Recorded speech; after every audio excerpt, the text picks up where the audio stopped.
Today on Building the Broncos, Carl and Nick wrap up the Broncos 2018 NFL Draft Class, breaking down Wisconsin tight end Troy Fumagalli, Arizona State interior offensive lineman Sam Jones, Washington off-ball linebacker Keyshawn Birria, Arkansas running back David Williams, and touch on some of the undrafted free agents. This is Building the Broncos.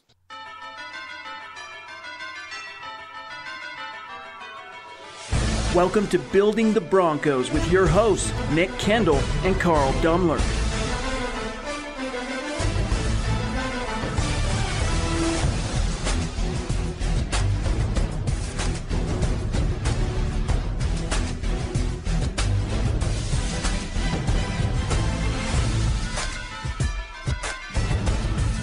Hello there, Broncos country, and it is once again time for another episode of Building the Broncos.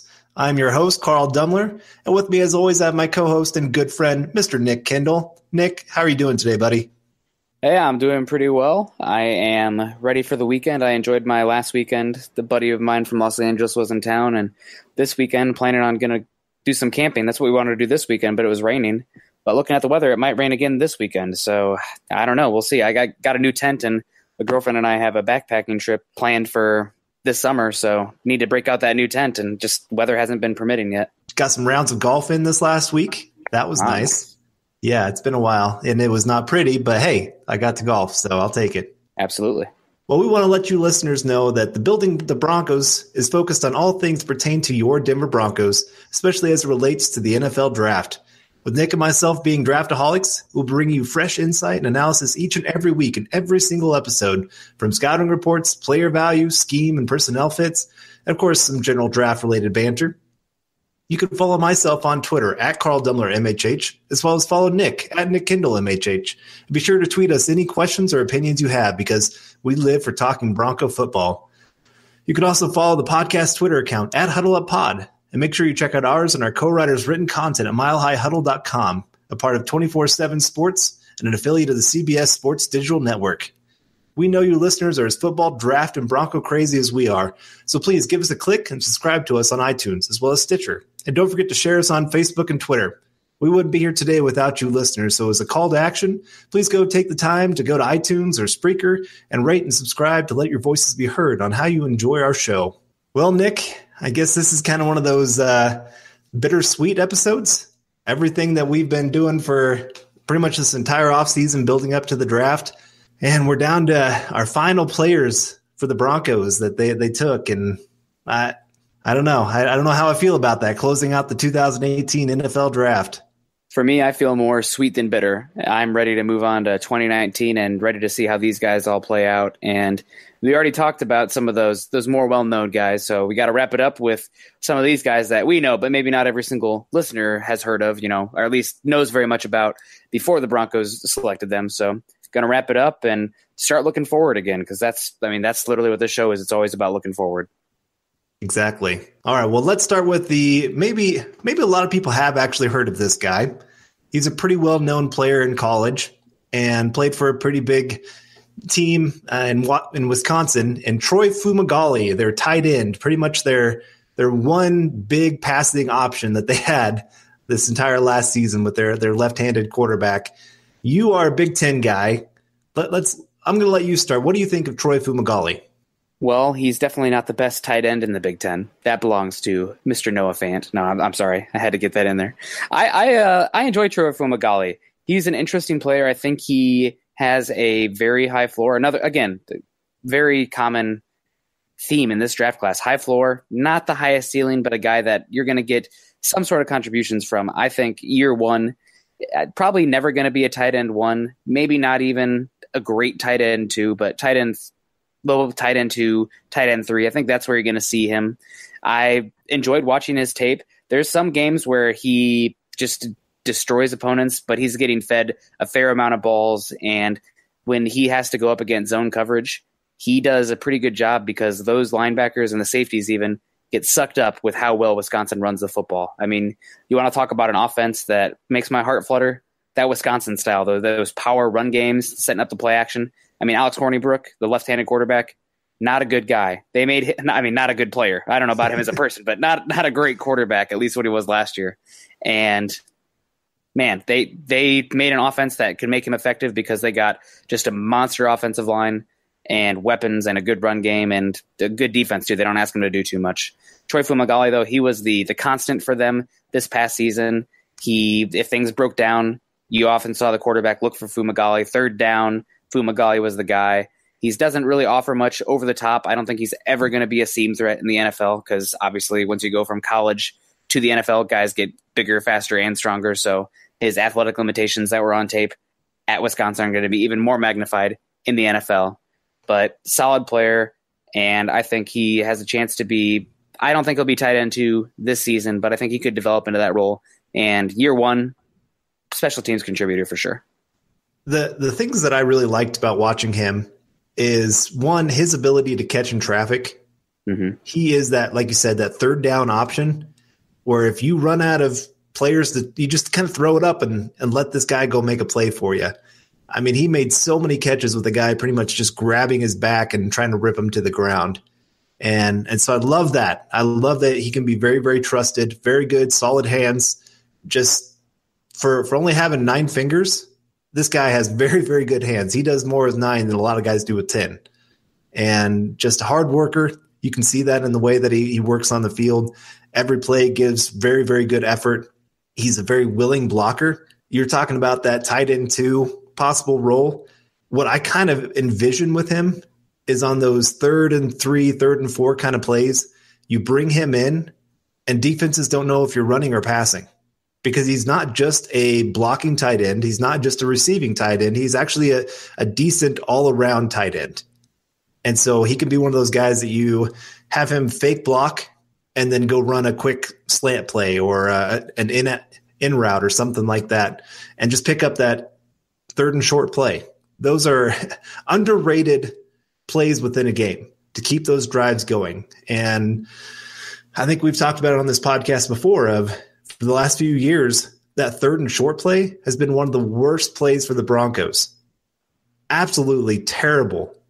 And so to have that kind of option that can come in and keep a defense confused on what they're going to do could be a very, very good thing for the Broncos to have. But like you said, he is limited. He's not a great athlete. He's very, very tight-hipped. And so even coming out of his breaks, he just can't get a whole lot of separation. He has decent route running, but because his hips are so tight, he just doesn't get that little extra step that you see a lot of other guys able to do. And so a lot of his catches are contested catches, not only because he has a bad quarterback throwing to him, but just because he just can't get separation. Like you said, he's very limited on his ceiling. I think his ceiling and his floor are very, very close, honestly.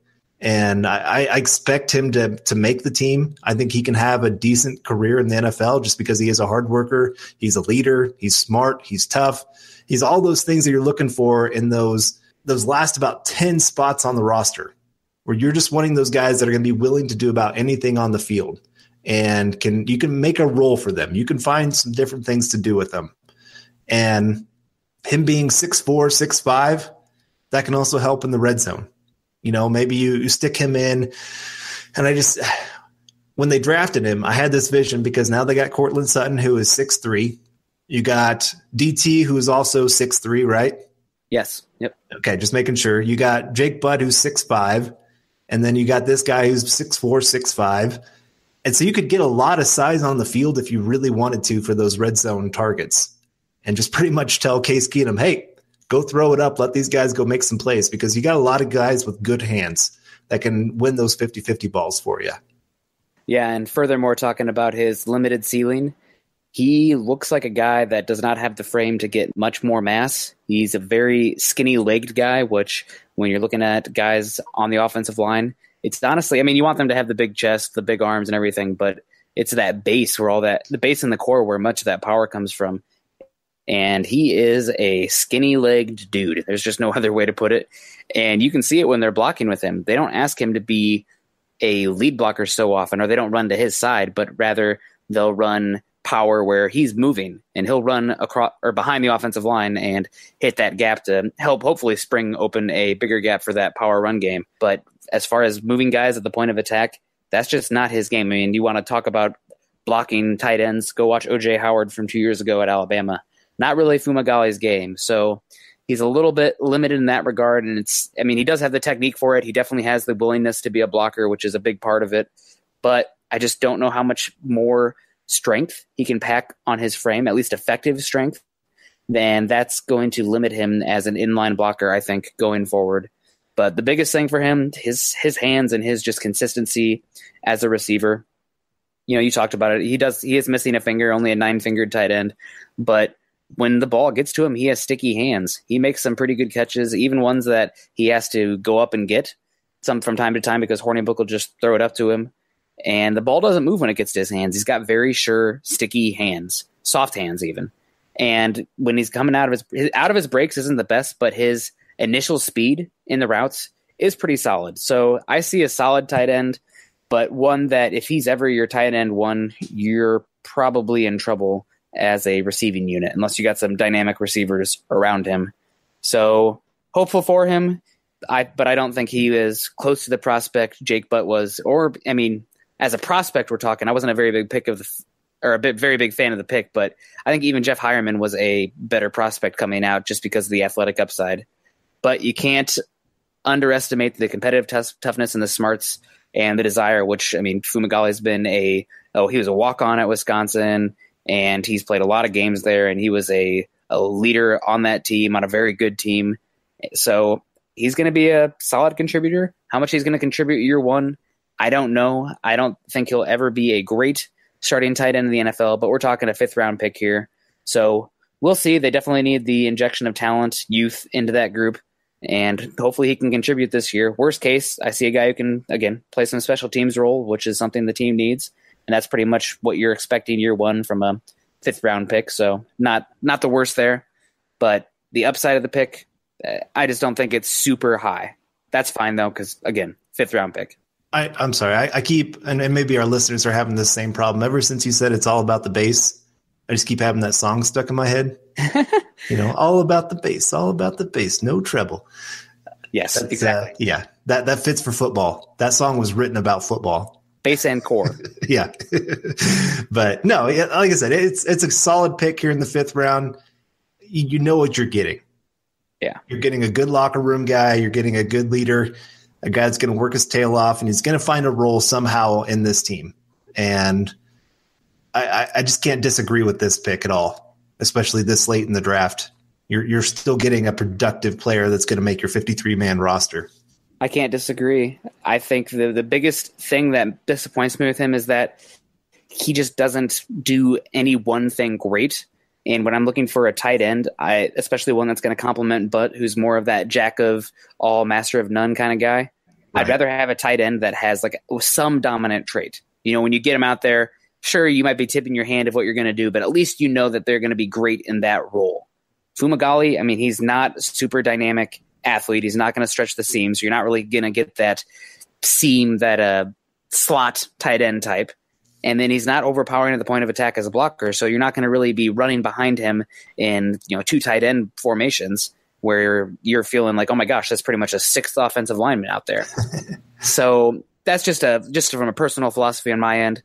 But again, you can never have enough guys that have solid hands and smart and can work zones and be a quarterback's best friend out there, and that's what Fumagalli is. So if I had to grade the pick, I'd give it especially considering it's a 5th-round pick 156 overall, I'd give it a solid B. That seems fair. Yeah. It's nothing that's going to make you jump out of your chair and go, yes, I can't believe we got this guy this late in the draft. But still one of those, okay, this guy's going to at least contribute. And like you said, it is a little bit, or he runs a lot of the same routes that you're going to expect Jake Butt to run. Yeah. So what are you going to do? Can you have them both on the field at the same time? Hireman's more of your seam threat. Hypothetically. So, yeah, hypothetically. You're hoping, because he is probably, of all of our tight ends, the most athletic guy we have. Yeah. And you just hope that maybe something clicked for him this year. Maybe the threat of bringing in a Fumagalli and his roster spot being up for grabs a little bit. Yeah. You hope that motivates a player, but we're just going to have to wait and see on that. Yeah. But it's a decent tight end group for the Broncos. It's nothing, like I said, that makes you go crazy. You got a little promise with Jake Butt, obviously, but otherwise it's still kind of it's an unknown right now. I like the other Wisconsin tight end even better. Ooh. Austin Traylor. I think he is probably he's more of an H-back tight end type where he doesn't really have the size, but he blocks really well. And I know there's going to be some listeners on here because for some reason he has a cult following, but I think Austin Traylor makes Andy Janovich potentially expendable. So watch out for that. We will see. I mean, if it comes down to it and they want to keep, 6 wide receivers or maybe the 5th running back because you don't have that solid veteran there, Janovich is probably the guy that's gone. So we'll see. Touching on some of his size and limitations, though, I'm looking at his combine right here, the Fumagalli, that is. He had a 32-inch arm length, which was only in the 12th percentile of all the tight ends measured. A wingspan of 74 and 7/8, which is only in the 3rd percentile, so very narrow-chested. But despite those short arms, only 14 reps on the bench press, which is the 5th percentile. So, I mean, you think a guy playing that pro-style system, very run-heavy at Wisconsin, would have some strength, have that ability as a blocker, but he has a long way to go in the weight room if he's going to be a more solid inline option in the NFL. So we'll see. I think this year probably more of a redshirt year, but there's questions about his base and how much stronger he can get. But if there's anywhere that you can get stronger, it's an NFL weight room. Definitely. And I know a lot of people are excited about the Broncos' new conditioning coach. Yeah. A little bummed that we lost the last one. Yeah, he was pretty good. I liked him, but I hear a lot of really good things. A lot of players would go to this guy during the offseason and work with him and his staff. And so we'll just have to see what they can do. But that kind of brings us to the next guy that is another one that could very much use some time in the weight room. And that is Aquaman Sam Jones, interior offensive lineman for Arizona State. And if you haven't seen a picture of this guy, picture the character that plays Aquaman in Justice League. Very, very similar. It looks like they're about cousins pretty much. And but he probably doesn't have that same ability that Aquaman has. But he's a very solid player that the Broncos were able to bring in. I know a lot of people are going, why did they wait clear to the 6th round to go offensive line? And I think it was just a lot of other players they really liked fell to different positions. You and I have both heard that they had offensive linemen targeted at different points in the draft, and those players just didn't quite fall. Something that I looked into the draft, 10 of the first 40 picks went to the offensive line. If that doesn't tell you how much teams are now obsessed with trying to find talent for the offensive line and just going crazy, even over drafting some players, I mean, it's a hard position to find the talent. And like I said, teams were going crazy snatching up players. But when 10 of the first 40 go to the offensive line, that means positions of other positions fall. And so that's why a Courtland Sutton with a first-round grade can make it into the 2nd round for the Broncos. Yeah, and a couple guys that I heard the Broncos were targeting round 2, both interior offensive linemen, both went before the Broncos could pick, and Will Hernandez and James Daniels. So that's just how it was this year. It was a good interior offensive line group. It just didn't play out the Broncos' way. And they tried very hard to move up to number 33 or even number 34. I heard they even might have offered a 2019 first-round pick to go up and try to get Will Hernandez. So I'm honestly glad they didn't do that. But offensive line is going to remain a question going forward. Jared Veldheer will help that right tackle spot, and hopefully Sean Kugler will help develop some of those guys on the inside as well. But waiting until the 6th round to address the offensive line, I would have lost that bet. There is no way I would have thought they would have done that. I know you never want to draft purely for need, but considering how many picks they had and the huge need for the Broncos on the inside and even a tackle, the 183rd pick is when they go offensive line. I can't believe it. And you said Justice League. Have you seen Game of Thrones, Carl? I have not. Okay, well, I was going to say you're thrown out on Justice League. That's Khal Drogo. That's he's one of the main characters in the first couple seasons of Game of Thrones. So maybe that's a little bit too risque for HBO. It's not just TV; it's HBO. So, but especially when you got the kids around, you can't really watch stuff like that when you're at home. You're watching football games and Paw Patrol probably back and forth. That's about it. Yeah. Yep. I figured as much. But yeah, I know Sam Jones. He is probably a guy that came out a year earlier than many thought he would. That happens a lot when teams fire their head coaches and bring in a new staff. They got Herm Edwards there now at Tempe for Arizona State. So Sam Jones decided to leave, and I watched some games of him. Pretty good athlete. I was surprised with how well he moved. But man, another guy that just looks small for his position. And you can see that based on his combine. I mean, Not a short guy by any means. He's almost 6'5". He's 6'4" and 5/8, 300 pounds. But for an interior offensive lineman, 305 pounds is only 22nd percentile. But those shoulders, those arms, tiny. Wingspan of 76 and a fourth inch, which is the 4th percentile, and 31-inch arm length, which is the 1st percentile. So literally, if you took 100 players, average, just by odds, 100 players that measured at the interior offensive line in the NFL Combine, Sam Jones would probably have the shortest arms of any of them. So that's a big reason he fell. Solid athlete, not nothing incredible, but solid athlete. And you see that mostly when he's asked to move block and when he's a pass blocker. When he moves in space, he can hit his targets at the second level pretty well, does pretty well on pulls as well, or zone stretches or anything like that. And he played some tackle at college, but he's going to be a guard, probably more of a center at the next level. I don't see him having enough power or anchor to be a guard in a power scheme. Very active hands, but sometimes they tend to slip and he can wrap around, which is not what you want to see with a guy with shorter arm length. And he does have fluid hips. That's something that's really important for those guys. He's smooth. And he has a strong initial hands and pass sets. But again, if once those initial push gets there in pass sets specifically, they tend to slide off. Slender frame, very limited power, not a perfect fit for the blocking scheme. I'm pretty surprised about that. And he just needs to work on sustaining his blocks. That's a big thing. Sometimes after he gets that initial one, stronger guys can overwhelm him. I remember watching the Washington game, and when he was asked to get second level or anything like that, he did fine.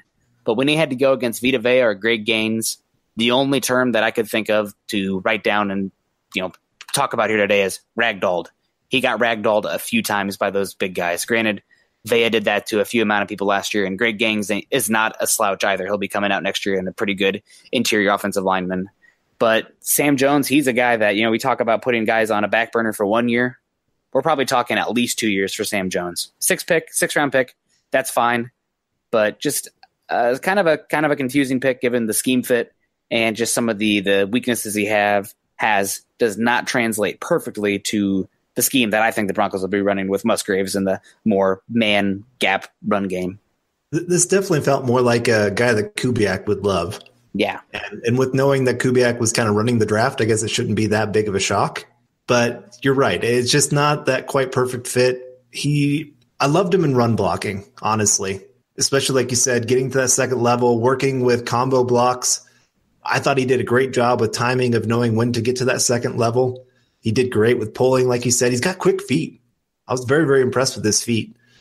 But pass blocking, there were just many, many times where, like you said, after that initial block, he just got caught leaning. His hands would get weak or they'd slide off, or he was having a lot of trouble with that. And in the NFL, that's not going to translate well. So lots to work on.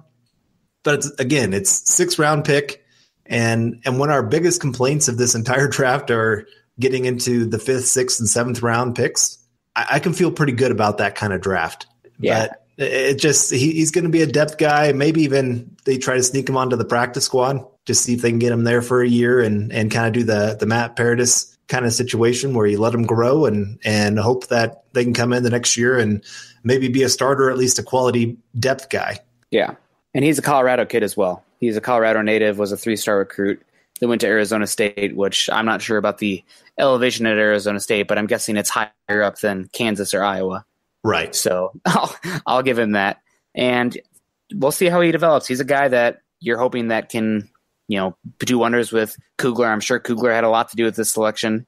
And, hearing interviews with him, he seems like a smart, intelligent kid. And that's honestly half the battle with the offensive line. You got to have smart guys on there, believe it or not. That's not just beating guys across from you. You got to work as a cohesive unit. And there's a lot of checks and everything that goes into that as well. So we'll see what he is in a couple years from now, but this is a pick that's more about 2020 than it is 2018, 2019, in my opinion, given how far he has to go. Right. I completely agree there. That's unfortunately kind of the situation you run into here, getting a little later in the draft. You're trying to find some guys with maybe some potential to become something. Yeah. And, it's a 6th round pick. So yeah. I'm not expecting to see much from him year one, especially because he's offensive line. We were talking about Fumagalli earlier. What's his most likely year one contribution? Probably special teams.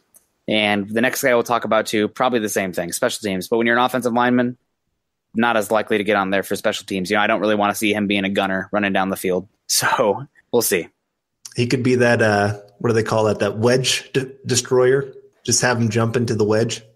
His arms are so short, though. That's true. we got Justin Simmons for that. Well, let's just him be that. I think he's the best athlete on the team. There you go. All right. Well, let's move on to our other 6th-round pick here in Keyshawn Birria. Did I say that right? Bierria. There we go. Off-ball linebacker from Washington. And honestly, he was kind of the unknown guy, I guess, from their defense. They had a lot of different players that obviously are in the NFL or got drafted this year or going to be drafted next year. And I guess I was a little shocked at this pick. I'd watched him on a couple games before when I was watching Vita Vea, but I guess I was just a little shocked. I didn't think this guy was maybe going to get drafted. But it's understandable. The Broncos needed a new influx of talent to that off-ball linebacker position even with adding Josie Jewell, they still had another spot open. And so makes sense. You're talking about your special teams kind of guys. Like you said, this might be exactly where you're looking to put this guy. But I guess what have you seen about Keyshawn Birria that you think might be able to translate here for the NFL and for the Broncos? Well, I love just watching him play. It's obvious that he brings a ton of energy. He is bouncing around out there. He's hyping up his teammates. He's out there pounding his chest after a big play. He's moving around. He's the Energizer Bunny out there. So I love that, especially from a linebacker. Offensive line, secondary, or defensive line and secondary, probably more important to a team as far as a roster structure goes. But if you're looking for energy, it's typically one of those hard-hitting safeties or a linebacker. So Bierria brings that energy. He's a solid read and react guy. I'm not sure how far he is on his film studying. He'll have to buddy up with Josie Jewell for that. But solid read and react, not as instinctual, but more, see the ball, go chase it. He's not too small. He's not, going to be a total liability as far as his size. That said, he's probably need to put on some weight. He weighed 230 at the combine. Probably need to get him up to 235. So that's a question for him going forward. But he's not, way too small where it's going to be a huge issue. Very active in pursuit. He's, again, goes hand in hand with all the energy he plays with. The motor that he has runs very hot. Sifts through garbage pretty well. He can pick his way through offensive linemen. If an offensive lineman gets his hands on him, he can wash him out because, 230, he's not huge, but he sifts his way through garbage pretty well. So, if they're running his own stretch, he can kind of pick his spot, then knife through the offensive line and make a play behind the running back or even beat the running back to his spot. And honestly, something that I saw when I watched all his games that I haven't heard many other people talk about or write about with him is he's a pretty solid blitzer. Again, very high energy, a lot of motor, and he brings that when he's going after the quarterback. Delay blitzes, A-gap blitzes, whatever it is, he's pretty good at disengaging from offensive linemen, taking them on the disengaging, and then getting after the quarterback, forcing them off their spot. He never really had much as far as production as far as sacks. 3.5 from an off-ball linebacker his sophomore year is not the worst. 2 junior year, 1 senior year, but his blitzing I was pretty impressed with. He doesn't have amazing click and close where if he has to cut a large amount of space between him and a ball carrier, he doesn't close that gap super well. And while he's pretty active in zone, sometimes he can be a little bit too aggressive and it can get him off his spot. He can turn his hips and then get picked on by another spot of his own that he vacated or just made more vulnerable because he got fooled by something else. And also something that needs to be said, he played behind a pretty phenomenal defensive line. We talked about it with Sam Jones, but Washington had a pretty darn good defensive line this year. And, Gaines and Villa ate up blocks for him and made it so that way he could be a read and react guy and not have to worry as much about the offensive line. So that'll be an issue. Also, sometimes he's just a solid tackler. I feel like if he breaks down in front of them, he can make the play. But if he's trying to come up from somebody from the side, he's not a lot of times cutting that angle and getting that guy down, So he's got to be a little bit stronger with his tackling at the next level. Overall, though, I like what he brings to the table. And I think, obviously, again, this is the theme of this podcast. Day one special teams contributor with how he plays. I think he's going to be a great special teams player for the Broncos day one. And I see a guy that honestly could develop into a solid linebacker. Probably not going to be a starting linebacker on a good team, but, Broncos lost Corey Nelson this year. I think this guy could be a Corey Nelson type of linebacker for the Broncos going forward. I think when I was watching him, the thing that kept popping into my head was I was just hoping for more. Yeah. He just didn't make enough plays that really caught my attention. He was kind of that hair slow on a couple plays. or like you said, sometimes his tackling wasn't that great.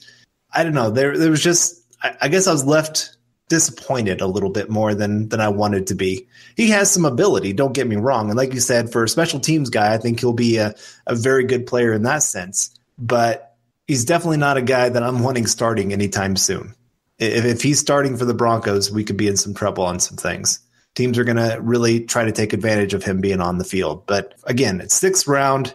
You're finding special teams kind of guys. You're kind of finding those guys that maybe could turn into something if they take to the coaching, all that kind of stuff. So I can't argue with it too much. And I understand why they went this way. I just, like I said, he's not my favorite player. I watched him a lot, especially when we were going through all those videos for all the bowl games. I had Washington's defense, and he was one of those names that I had to watch and I wanted to because I love, you and I both love watching all of this. But again, I just didn't see the playmaking ability that I was hoping for, especially when you consider the guys that were in front of him.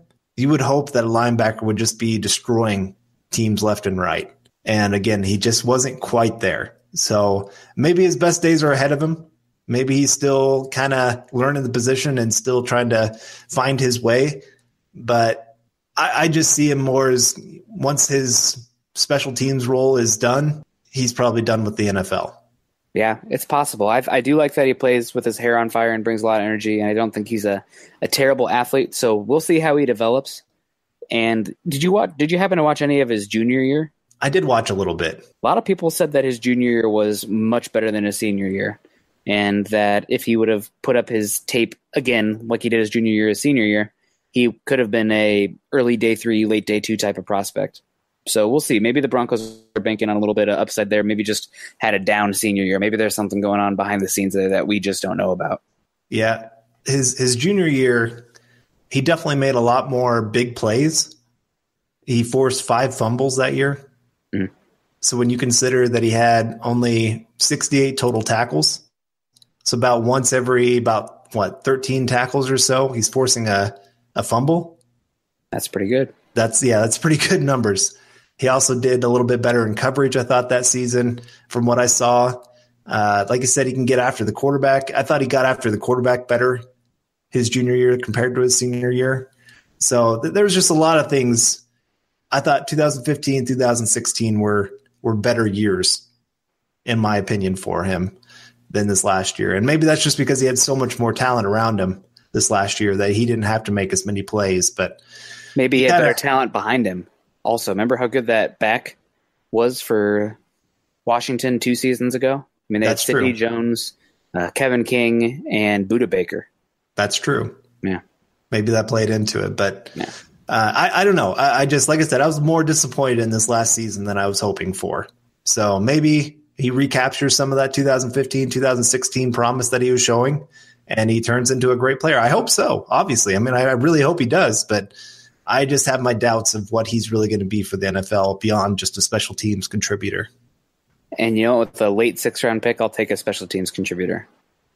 Definitely. And it's something the Broncos needed an influx of talent added to that group. Yeah. They were one of the worst special teams last year. It wasn't just the fumbles by McKenzie. It was their coverage units weren't great. Their punter wasn't great. Their kicker wasn't great. There's just a lot of bad things with that special teams unit last year. Yeah, absolutely. And they've definitely done some stuff to address that. So adding another young, cost-effective linebacker to the group, Zaire Anderson, guy that never really progressed, had that scary injury. And then Todd Davis and Brandon Marshall might be gone soon. You got Josie Jewell and Keyshawn Bierria now. So some youth added there. And the Broncos have done a good job getting younger this offseason, something that they desperately needed to do. All right, well, we still have a bit to get to here, but first we got to say thank you to our sponsor, Audible. Get a free audiobook download and a 30-day free trial at www.audibletrial.com/huddleup. Over 180,000 titles to choose from for your iPhone, Android, Kindle, or MP3 player. Again, that's www.audibletrial.com/huddleup. All right, well, moving right along here, we have the last pick the Broncos had before we get into some of these undrafted free agents. An Arkansas running back, David Williams, 7th round pick, selection 226 overall. And Carl, what did you see when you watched David Williams, whether it be his Arkansas tape or his South Carolina tape? So you had talked about Traylor being the possible guy that could kick Janovich off the team, Yeah. I was actually thinking David Williams might be a threat to him a little bit. Because I loved watching him block. And they would use him actually on goal line blocking, where they'd stick a running back at the quarterback position, then they'd have him at the fullback position, and then they just run it right behind him. I watched them do that at Arkansas quite a few times. Or South Carolina, sorry. South Carolina is where I saw them do that a few times. And I was just very, very impressed. They had him on screen passes where they'd have him be the lead blocker for the wide receiver, where he'd come out of the backfield, try to cut off that first cornerback or safety coming over, and then leave the wide receiver for one-on-one with another defender or something like that. And they loved him in third down pass blocking. Very, very impressed with him of just being able to see where the pressure's coming. I watched him one time where he helped out the right tackle, then saw a delayed blitz up the middle and came over, got the guy perfect, and led to a really big play down the field. So blocking-wise, this guy, he is more than willing to go in there and hit somebody. He's not going to be as strong as Janovich, but sometimes you're just looking for those guys that can contribute in more than one way. And Janovich, he's a good special teams guy, so I guess you can't completely say he doesn't contribute in more than one way, but maybe you like this guy because you can still spread out the offense. You can still use him as a running back. You can use him on short down yardage, all those kind of things. So there's a lot of things to like about him, but here's the things I didn't like. I didn't think he always had the best vision. I thought there was a lot of times where he just kind of ran to the hole, and if it wasn't there, he just kind of kept pushing forward. He's kind of one of those one-cut runners. He's not going to make people miss in the open field a whole lot. If he is, it's because he's running them over. He's just not elusive. I watched him on one pass play where he tried to juke, and the guy just kind of stood there like, what are you trying to do here, man? It's not working. and finally, like 3 other tacklers came up and got him because he was trying to dance, and it was just not pretty.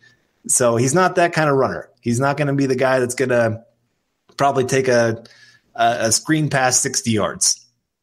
He has decent speed for his size, actually. I think I saw somewhere where he ran like a 4.5 40 at his pro day.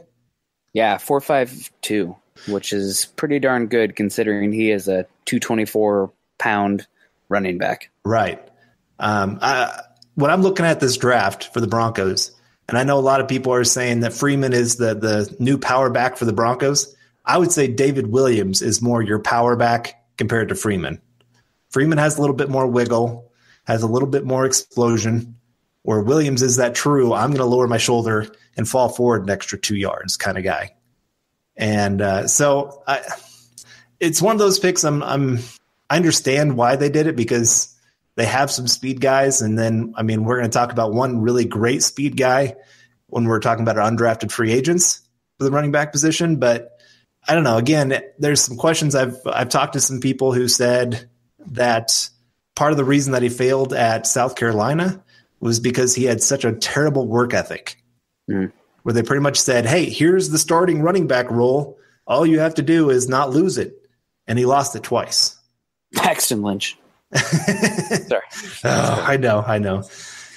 Now, I'm hoping that him having to transfer to Arkansas maybe woke him up a little bit, made him realize, hey, even though I'm a very, very talented player, it's just not all going to be handed to me.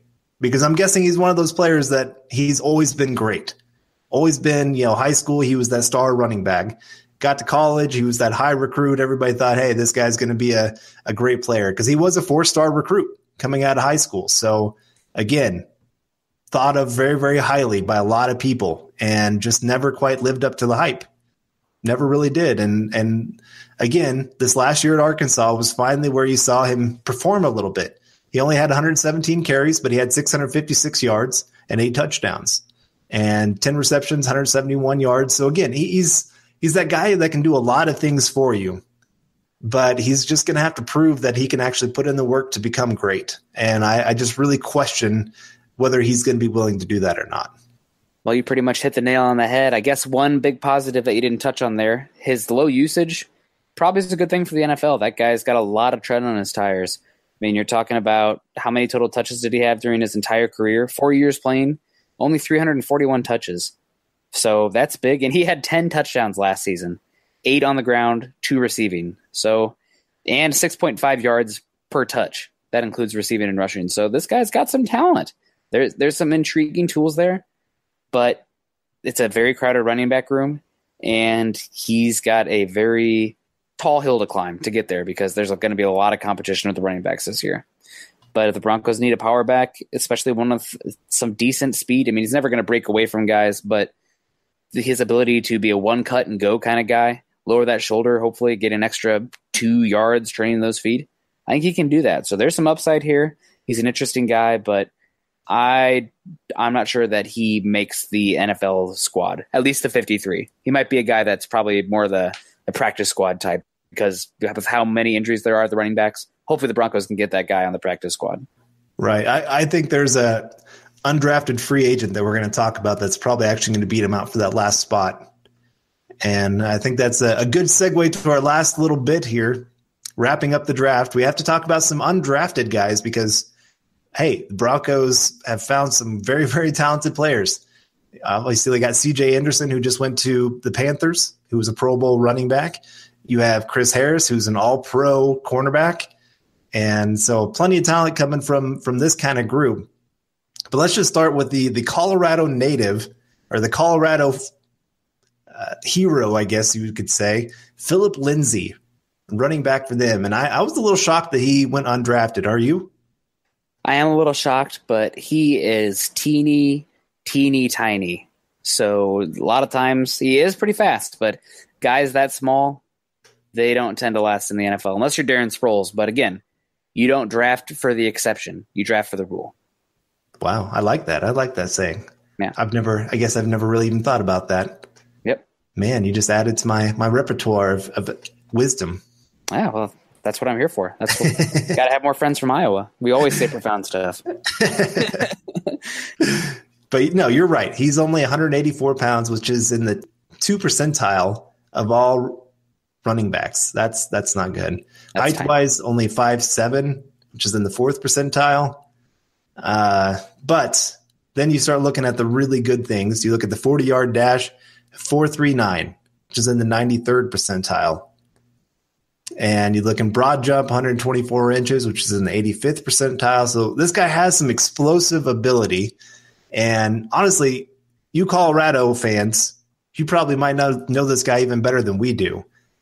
But he's been used a lot there for the University of Colorado. 301 carries this last season, 1,474 yards. And then 23 receptions for 257 yards. 324 total touches for the season. That's a lot of work for a guy that's only 184 pounds. Yes, it is. And I honestly went back and watched some of his 2016 tape too. I thought he was even more effective. That might have a lot to do with being on a better team and having better quarterback play, but his effectiveness, I think, wore down a little bit this season. I mean, you can see that in his stats. He went from 5.1 yards per touch or per carry to 4.9.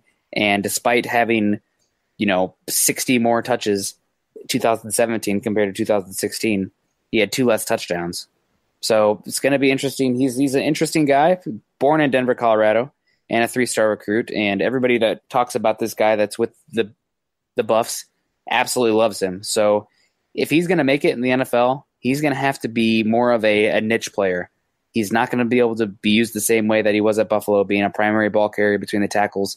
But rather, he's going to have to be a type that's going to have to really improve his ability. He does have I do think he has the ability to do it, but he's going to have to really improve and show that he can be a consistent pass catcher. And that includes, not only being a receiver out of the backfield, but shifting out and even being a slot receiver and whatnot as well as being a kick returner. So we will see with him. I think he does have some interesting ability, but it's going to be interesting. There's a lot of good. Well, we'll see about good. There's a lot of different running backs for the Broncos this year. I mean, you got David Williams, Philip Lindsay, and Royce Freeman. And I would say that Booker, Henderson, and Freeman are all locks. Are they going to carry 5 running backs? Probably not. I mean, maybe, but probably not. So Lindsay's going to have to do something to distinguish himself over the rest of the guys that he's going to be competing with. And to me, given his size and some of these athletic traits that he has, it's going to have to be as a receiver. So maybe he can beat out McKenzie as that returner as well. That there's some ability there. But Lindsay, I'm not connected to the Bills, the Colorado Buffs program in any way. I'm definitely a Iowa Hawkeye, Big Ten football over Pac-12 or Big 12. So I don't have any sort of emotional connection to him. But I'm pulling for him. Seems like a great guy, and the Broncos could really use a receiver that complements Booker, Freeman, and Henderson well as a guy who's more of a pure pass-catching type of back. And that's how I see Lindsay. So he's got a chance. He's going to have to show it in camp. He's going to have to show it in preseason, but he's got a heck of a chance. I've been saying on this podcast that the running back battle is going to be one of my favorite to follow during this offseason because you got a lot of backs with a lot of different styles of play. And it's just a matter of which one's going to fit well with the Broncos, which ones can show that they can do more than just be a runner. Like you said, you're going to have to show that you can be a receiver. Maybe that you can do something on special teams.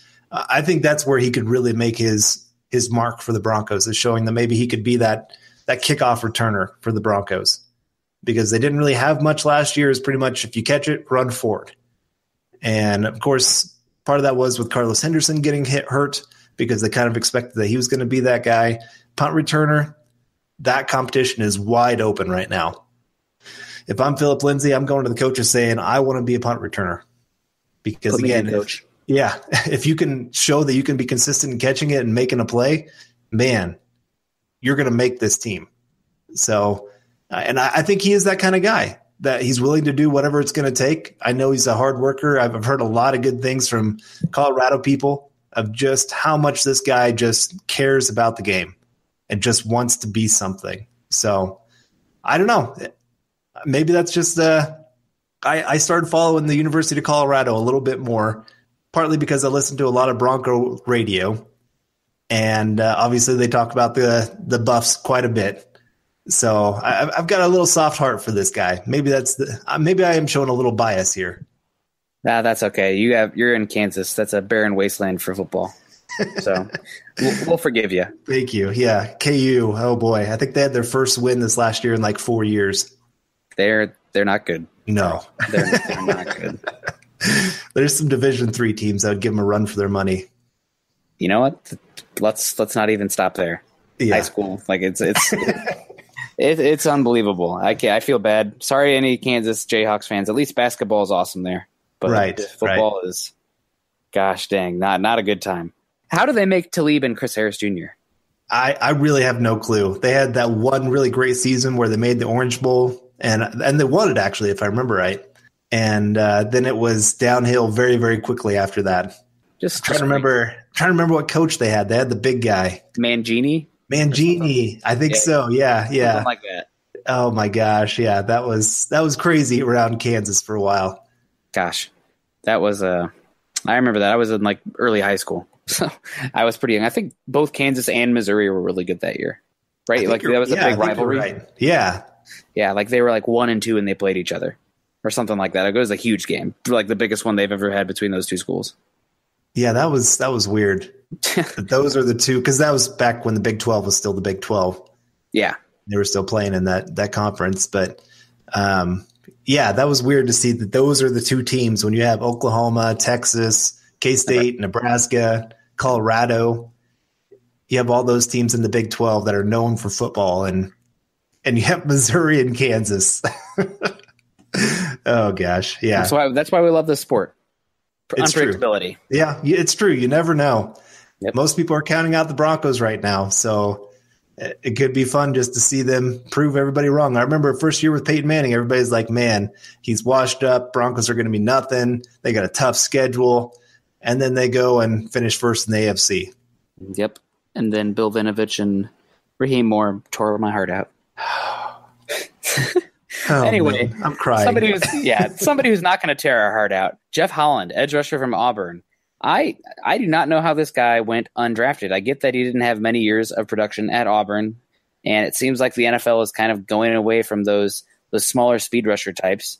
But man, somebody as productive as he was last season in the SEC doesn't go undrafted, especially an edge rusher. It does not make sense to me. I mean, last year, 26 solo tackles, 45 total tackles, 12.5 tackles for loss, and 9.5 sacks.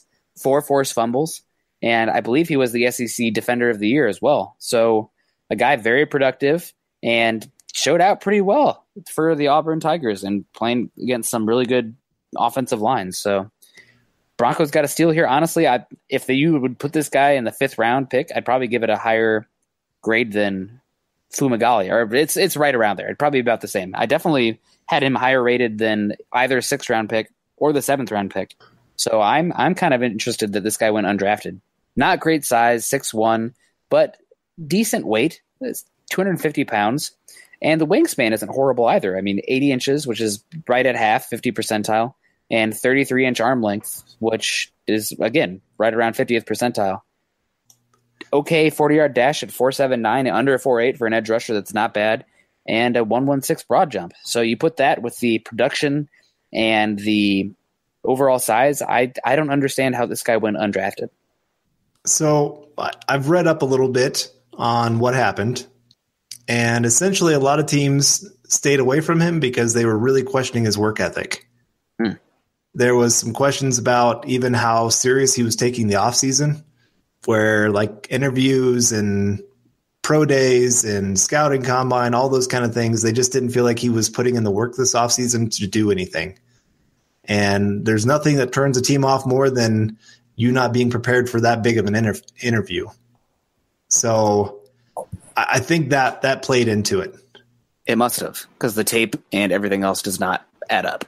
Right. Especially when you have a league that is just frothing at the mouth to get pass rushers, and then you let this guy get undrafted. Doesn't make much sense. But like I said, if you're questioning work ethic of whether this guy's even going to care being on the field, I'm just hoping it's kind of the Shaq Barrett kind of situation where some were questioning a little bit of his work ethic. They didn't really like his body type. And I did hear a little bit about that with this guy as well, that his body type just shape-wise wasn't what they were looking for. And maybe that motivates them all the more to actually be great, to do something. I mean, no better person to talk to than Shaq Barrett about going undrafted as a pass rusher. Yeah, and the Broncos really need him to step up because the uncertainty of the future with Shaq Barrett and Shane Ray. So you don't want to go into next year with just Bradley Chubb and Von Miller. They need to have a 3rd and 4th guy. So hopefully Jeff Holland shows up this year, puts in the work ethic, and I don't think Von Miller's kind of a goofy guy, but I think he'll call you out too if you're not putting in the work. So, and definitely, Von's going to be working with Bill Collar, so maybe Von will tell Bill to go over there and wrestle Jeff Holland. so I have high hopes for him, and just because the tape is very good. I mean, he wasn't ever going to be a 1st round pick, but I thought, early day 3, probably where he was going to go based on his tape. So good talent and at a position that you can never have enough guys at. So yeah, fingers crossed that he can turn it around. Well, I remember, again, just going back to our bowl game episodes that we did, I again had Jeff Holland. I had the Auburn defense. And man, I remember just raving about this guy, where he was able to bend around the edge, do some great things, showed some speed, showed some athleticism. Wasn't great against the run, but at least was showing that he could get to the quarterback and be very disruptive in a game. And so, yeah, I was shocked that he went undrafted, but then hearing some of the concerns about him off the field, I guess it makes a little bit more sense. But even there, I mean, you still have all these other players that put up good numbers that are not the greatest work ethic kind of guys, and they still get drafted. So maybe this is just one of those guys that slipped through the cracks, and everybody kind of thought, oh, somebody else is going to draft him, and then he got undrafted and happened to end up with the Broncos. My big question with him is, let's say that he shows a little something. Do you keep 5 pass rushers on the 53-man roster? Well, they did that in 2015, didn't they?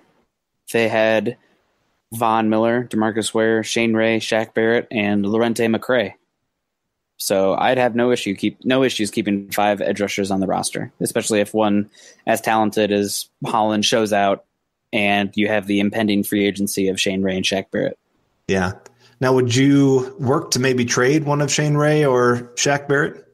If somebody's offering me the value of a mid-3rd round pick, that could be a combination of picks as well, but the total value of a mid-3rd round pick, I would probably take that just because that's better than what you're going to get probably next year. Well, definitely better than what you'd get from either one from a comp pick.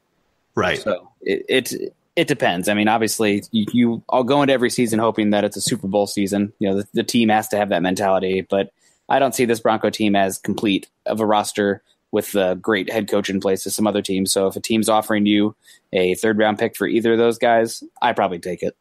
I can't disagree with you. I think if Jeff Holland shows well and shows that he's willing to work, then to me, you might as well send one of those guys away if a team is offering any kind of value for him. I'm not saying give him away, obviously. Like you said, at least mid-third round kind of value. Don't just sit here and say, oh, 7th round pick, yep, that sounds good. Because they're worth more than that to keep on your team, especially at the price that they are. Yeah. And I don't think a team would give a 3rd round pick. I'm probably high-ing it because that's negotiation. But I don't think I would start at a 3rd, and I don't think I would go too much lower just because I'd rather have those edge rushers and bet on them and having a good group there than selling low. Right. I mean, what's your famous saying? You can never have too many pass rushers or whatever? Yeah. But how many pass rushers are enough? Right. That was what, yeah. The only answer is more. Exactly. All right. Well, do any of these other undrafted free agents guys stick out to you? None of them really stick out. I watched some Leon Johnson, offensive tackle from Temple, and he has some tools. He's an interesting guy, but he's had some injuries. I mean, last season he had surgery on his shoulder, hip, and groin. So kind of concerning there, but he's played a fair amount of games. He started 14 games his junior year and 12 games his senior year. So I think he has some ability, and I wouldn't be surprised at all if he's fighting with Elijah Wilkinson for that practice squad, very back end of the offensive line, offensive tackle. John Diarse is an interesting guy. He's a wide receiver from TCU, originally a 4-star recruit at LSU. And he, honestly, the most interesting thing about him, I didn't watch too much TCU this year, but John Diarse has launched his own fashion and clothing line recently. So good luck to you, John. There you go. At least he has something to fall back on if his NFL career doesn't take off. Yeah, exactly. And then Trey Marshall. Trey Marshall is interesting as well. He's a guy, good size, decent thumper, 4-star recruit as well. Played at Florida State opposite Derwin James, but absolutely zero ball skills. I mean, this guy made no plays on the ball at college. It's like he's allergic to it or something. Just a guy that looks to make hits, decent athlete, decent size, but very, very little ball skills. So maybe some special teams there, but not very high upside. And then I'm pulling for Jimmy Williams, wide receiver from ECU, just because everything I've read about him makes it sound like he's an A-plus human being. He's won awards in 2015 and 2016 for displaying leadership, spirit, and inspiration from his team, and he's supposedly very active in his local community. So sounds like a great guy. I just think with this wide receiver group, probably not going to make the team. You know, and it's crazier things have happened, but I just don't think he'll make the team. The other guy I didn't talk about, I'll be completely honest, I have not watched very much of him. Austin Schlottman from TCU, but he's got an uphill battle as well. Yeah, Jimmy Williams is the one I wanted to kind of hit on a little bit. I watched a few of his games, and I think last year, if he was the guy for last year, I think he would have made this team because we just didn't have much at the wide receiver position last year. But he's just, it's too deep right now. His best bet is probably going to be maybe on the practice squad, and then hope that maybe with DT and Sanders heading out that he could maybe be a guy. But he's kind of one of those guys. I thought he was built more like a running back than a wide receiver. He is, I think, 5'11" and about 206 pounds. So good size for how tall he is. And he's got decent speed. I think he ran a 4.5 40, 4.47, something like that is what he was timed at his pro day. So pretty good there. Decent hands, nothing too special. Okay route running, nothing special again. But you can always see the hard work that he has. I mean, he's running full speed all the time, every play. So you got to like that. You got to like the effort. And I can understand why he would win those kind of awards being there at ECU, because he is definitely a hard worker. He's going to be a leader for a team. I just don't see the opening here with the Broncos. If I were him, I probably would have gone somewhere else if I was really wanting to make a 53-man roster. Yeah. All right, well, that's going to wrap up this week's episode of Building the Broncos and wrap up the 2018 Denver Broncos draft class. You can find Carl on Twitter at Carl Dumler MHH and myself at Nick Kendell MHH. Also, make sure you head over to Mile High Huddle, a new affiliate of 24/7 Sports and CBS Sports Digital, to find ours and our co-writers' articles not just related to the draft, but all things that pertain to the Denver Broncos. Carl, what are you working on? I saw you just had a Cortland Sutton piece come out. I did, and now I've got 2 more film pieces coming out, one on Deshaun Hamilton and another on Freeman. And so those should be out here sometime this week, and I'm very excited to put in a lot of work on those. As you know, film pieces take quite a while, but they're well worth it. So I'm excited to get those out there, and I know we're trying to get all of the 2018 draft class film studies done for you guys this week. Absolutely. Make sure you head over to iTunes and leave us a 5-star rating and comment. Your support can help us continue to bring you our Denver Bronco deep dives. We aren't just here to bring you news, but an in-depth analysis each and every week on team building, game planning, and 365 days a year of covering the Denver Broncos. You can follow the Huddle Up podcast by subscribing on iTunes, and for Android users, Stitcher, as well as check us out on YouTube. You can follow us on Twitter at Mile High Huddle and at Huddle Up Pod. Again, please be sure to subscribe and rate us and reach out to us, as we love interacting with you fellow Denver Bronco fans. For Carl Dumler, I'm Nick Kendell, wrapping up another episode of Building the Broncos. We hope you enjoyed it, and we will see you next week. Go Broncos. Mile High Huddle.